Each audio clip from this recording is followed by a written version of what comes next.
आज हम पढ़ते हैं बहुत इंपॉर्टेंट यूजेस हैं, कुछ कुछ फ्रेजल्स हैं, कुछ सेंटेंसेस हैं जो बहुत इंपॉर्टेंट हैं और आपकी इंग्लिश के लिए और आपकी लैंग्वेज दोनों के लिए, लैंग्वेज मतलब इंग्लिश दोनों के लिए बहुत इंपॉर्टेंट है। मतलब लिखने का हो या जैसा भी हो, दोनों के लिए। पहला हम पढ़ते हैं, इसमें हमने 8 चीज़ें लिखी हुई हैं। इसमें 2 सेंटेंसेस हैं जो बहुत इंपॉर्टेंट हैं और 6 इसके यूजेस हैं। तो हम पहला पढ़ते हैं कम्फर्ट में। तो कम्फर्ट में का मतलब क्या होता है, इसको पहले समझ लें।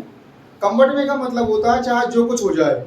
जब भी हमें ऐसा बोलना हो चाहे जो कुछ हो जाए तो हम कंफर्ट में का यूज करेंगे। Got it? तो देखते हैं पहला कंफर्ट में। कंफर्ट में मीन्स चाहे जो कुछ हो जाए या जो हो जाए। जैसे एक सेंटेंस देखते हैं, चाहे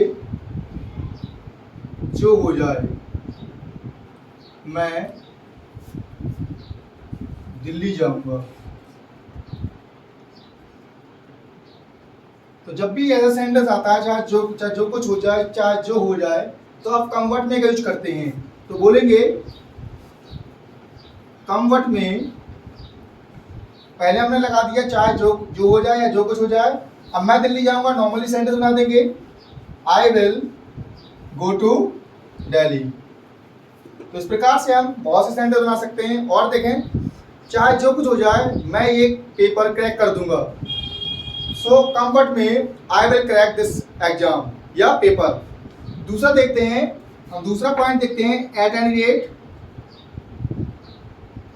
एट एनी कॉस्ट, 3 लिखे हुए हैं, या बाय द ऑल कास्ट।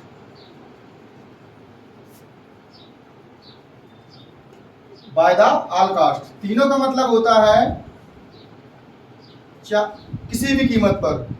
क्या मतलब होता है? किसी भी कीमत पर। जब भी आपको ऐसे बोलना हो किसी भी कीमत पर, तो आप 3 में से कोई फ्रेजल का यूज कर सकते हैं। जैसे किसी भी कीमत पर मैं 4 व्हीलर खरीदूंगा। किसी भी कीमत पर मैं कार खरीदूंगा। At any cost I will buy a car. तो इस प्रकार से आप एट एनी कॉस्ट शुरू में लगा देना है। बाकी सिंपल जैसा सेंटेंस होता है वैसे ही बना देंगे जैसे सेंटेंस होते हैं। बाकी ये फ्रेजल्स हैं इसलिए कि यूज बता रहा हूं मैं। तीसरा देखते हैं अनविलिंगली। अनविलिंगली मीन्स क्या होता है? अनविलिंगली मीन्स होता है ना चाहते हुए भी। ना चाहते हुए भी। जब भी ऐसा हो ना चाहते हुए भी, तो आप अनविलिंगली का यूज कर देंगे सेंटेंस शुरुआत में। तो हमने एक सेंटेंस लिखा, ना चाहते हुए भी मुझे पार्टी में जाना पड़ा। पार्टी में जाना पड़ा।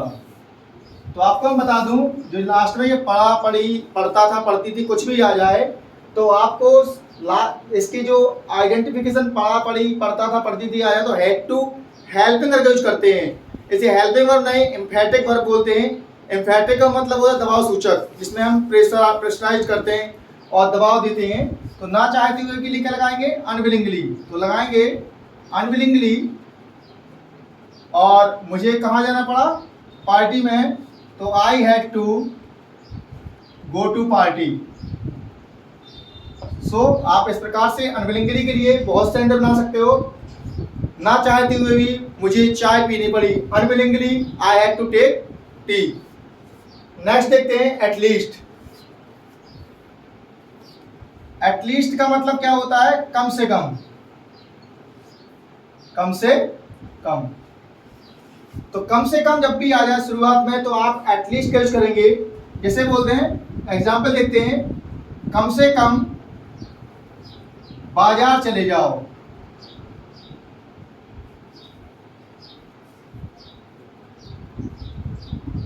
सो आपका शुरू में जो मेन हम जो सीखने का मकसद है क्या है, एटलीस्ट कम से कम बाजार चले जाओ, जब भी सेंटेंस के लास्ट में ओ की मात्रा आ जाती है या ओ का स्वर निकलता है तो आप इसे इंपेरेटिव सेंटेंस हो जाते हैं और आप इसमें वर्ब से चालू करते हैं सेंटेंस। मतलब पहले तो एटलीस्ट लगा देंगे, एटलीस्ट, और ये कम से कम इंग्लिश हो गई। और जब भी ओ की मात्रा आती है तो वर्ब से चालू करते हैं, एटलीस्ट गो टू मार्केट।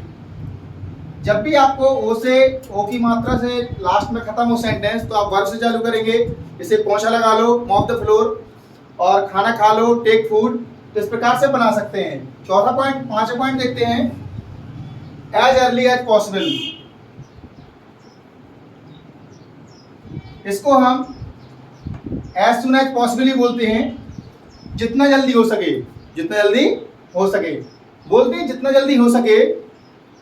आप जितना जल्दी हो सके लैपटॉप खरीद लो,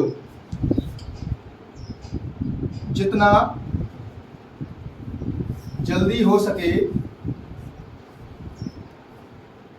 लैपटॉप खरीद लो।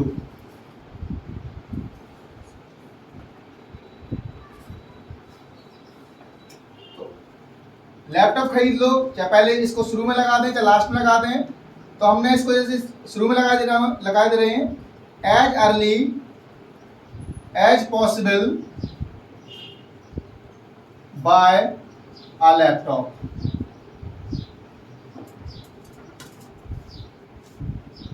तो इस प्रकार से हम एज अर्ली एज पॉसिबल का यूज कर सकते हैं। नेक्स्ट देखते हैं, इसमें लिखा है आई हैड अ क्लोज शेव। ये एक प्रकार के सेंटेंस है जो एक फिक्स सेंटेंस बोल रहे, फिक्स तो नहीं है, मतलब बना सकते हो। तो आई हैड अ क्लोज शेव, यहाँ एक हम बात करते हैं क्लोज शेव की बात करते हैं।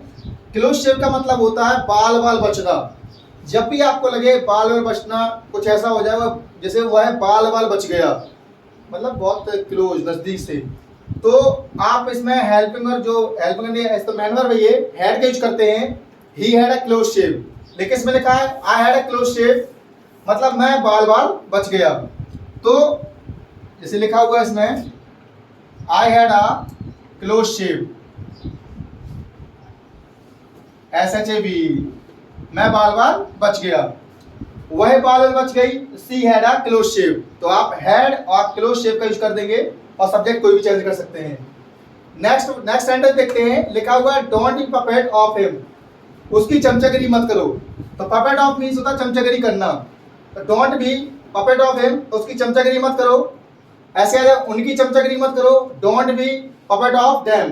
तो आप इनका यूज कर सकते हैं। लास्ट टाइम देखते हैं, चलो इसको हम लिख दे रहे हैं, यहीं पर, यहाँ पर भी लिख दे रहे हैं, डोंट बी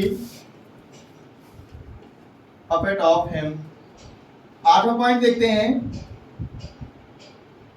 जैसे एक सेंटेंस पहले बोल दूं फिर इसके बना रहा हूं, कैसे बनेंगे ये। जैसे लिख दिया व्हाट टू डू, तो व्हाट टू डू लिखा हुआ है, एक टू और डू और शुरू में क्वेश्चन वर्ड। जब भी आपको शुरू में क्वेश्चन वर्ड और ये टू और डू, ये एक्शन, इस कंडीशन के सेंटेंस बनाने हो तो आपके इसकी आइडेंटिफिकेशन लास्ट में ऊ की मात्रा आती है, लास्ट में छोटे ऊ की मात्रा आती है, बड़े ऊ की मात्रा भी आ सकती है। जैसे बोलते हैं क्या करूं, व्हाट टू डू, इसमें सब्जेक्ट नहीं होता है। और ऐसे बोल सकते हैं कैसे पढ़ूं, तो कैसे के लिए क्या लगाएंगे, हाउ, टू लगा देंगे, और पढ़ने के लिए स्टडी। और बोल सकते हैं कैसे जाऊं, हाउ टू गो, कहां जाऊं, वेयर टू गो। तो इस प्रकार से आप इसके बहुत सेंटेंस बना सकते हो। कोई भी क्वेश्चन वर्ड लगाकर, आप इसका टू लगाकर कोई भी एक्शन लगा देना, आपका सेंटेंस बन जाएगा। बस क्वेश्चन वर्ड उसी से रिलेट करता हो, बस जैसे कि किसको दूं या किसको पैसे दूं, whom to give money। तो इस प्रकार से हम सेंटेंस बना सकते हैं। और वीडियो में कोई भी डाउट लगता हो तो कमेंट बॉक्स में लिखें, और वीडियो अच्छा लगा हो चैनल को सब्सक्राइब करें, कमेंट करें, लाइक करें और शेयर करें। Thanks for watching.